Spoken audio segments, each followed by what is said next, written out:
Ever catch yourself just like going through the motions and then thinking, hold on, am I even actually real? Uh-huh. Yeah. It's wild. So we're diving into that with the Faith in Mind episode you sent, the one about what it means to be real. Oh, this is a good one. It gets deep fast. Right from the start, they're talking philosophy. Like, it's not even just about existing, but about what kind of existence counts. Okay, so there's just being alive, breathing, and all, but then they bring in Descartes, that whole I think, therefore I am thing. Right. Like, just by asking that question, am I real? You're proving there's some kind of you doing the asking. Whoa, when you put it like that. And it goes even further. The episode looks at how different cultures view this whole existence thing. Some Eastern philosophies say our perceptions might not be accurate at all, but just our minds making stuff up. So what we experience could be more like a dream than reality. That's kind of freaky. Hmm. But what I found really interesting is how they connect it back to everyday life. Like think about all the pressure to be a certain way, achieve certain things. It's relentless, that pressure to craft this perfect image, both online and offline. The episode uses this great analogy of masks, how we present differently at work versus with family, with friends, and so on. Oh, the mask thing is so true. I mean, I'm not telling the same stories at a job interview that I would tell my best friend. So how does that fit with being real? Is there even a real me under there somewhere? That's where they bring in authenticity, basically aligning your inner values with your outward actions, even when it's tough. Living in a way that feels true to you. Sounds great in theory, but let's be real, living authentically in a world that often feels anything but authentic. That's got to be a struggle. Oh, absolutely. First, you have to even figure out what your values are with all the noise out there.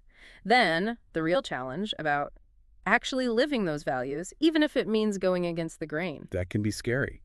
What if people don't accept the real you? You risk losing friends, jobs, all because you're not fitting the mold anymore. Totally. The episode doesn't sugarcoat that fear.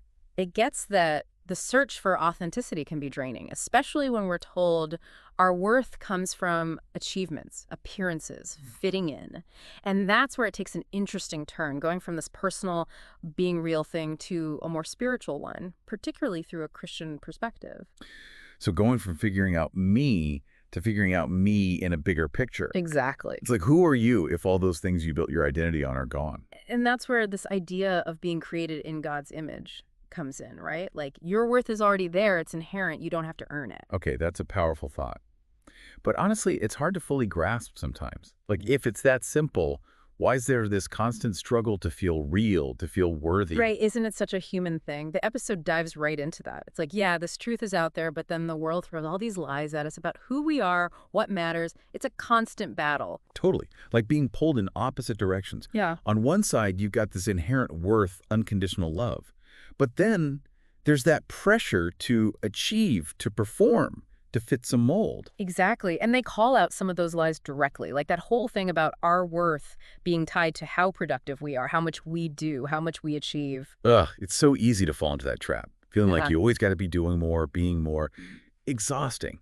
And then there's the pressure to be someone you're not, just to be loved, to be accepted. Oh, yeah. And that's where social media just throws gasoline on the fire, doesn't it? Yeah. It's all highlights, curated perfection. We're comparing ourselves to this impossible standard. And of course, it just feeds self-doubt. Right. It's like, how can you ever feel real when you're trying to measure up to something that doesn't even exist?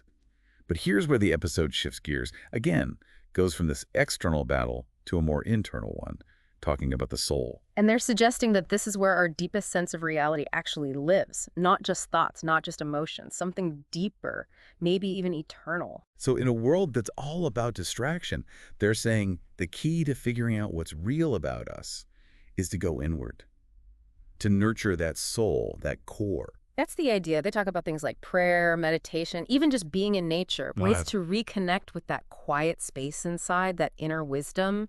It's like hitting pause on all the external noise and tuning into a different channel. I like that. Yeah. But even with those practices, there's still going to be times where you doubt, right? Those what's the point kind of days, questioning everything. Oh, for sure. And the episode actually reframes doubt in this really interesting way. It's not the enemy. It could even be what helps us grow. So instead of running from the tough questions, you lean into them. You wrestle with them, trusting that even just going through that process can change you for the better. Exactly. It takes guts to sit with uncertainty. But even in those moments, they're saying we're not alone.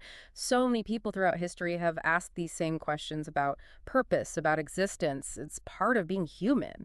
That's kind of comforting, like Hmm. we're all in this together trying to make sense of it all. And even if there's no one right answer, just knowing you're not alone in the struggle, that's powerful. Yeah, and sometimes the journey is the answer. We're always evolving, changing, finding new parts of ourselves. Part of being real is being okay with that process, even when it's messy.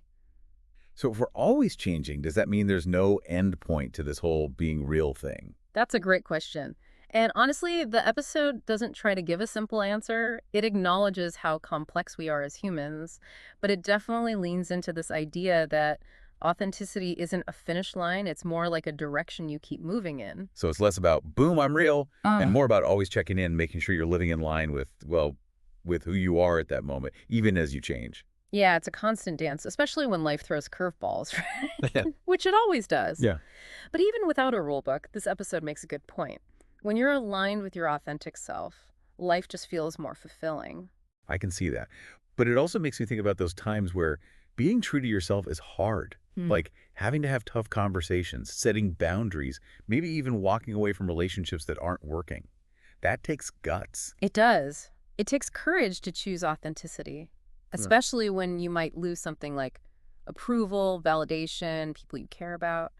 But the episode seems to be saying that what you gain by choosing yourself is even more valuable. It's that trade-off again, huh? Okay, universe, I'm putting my chips on me, A. Ah. Because really, isn't living honestly what brings that deep down happiness we all want? 100%. And the episode really drives that home. Embrace the messiness, the contradictions, all the things that make you you, because those imperfections, those moments of questioning, that's where you often find the realest parts of yourself. This has been such a thought-provoking deep dive. It makes me want to take a look at my own life.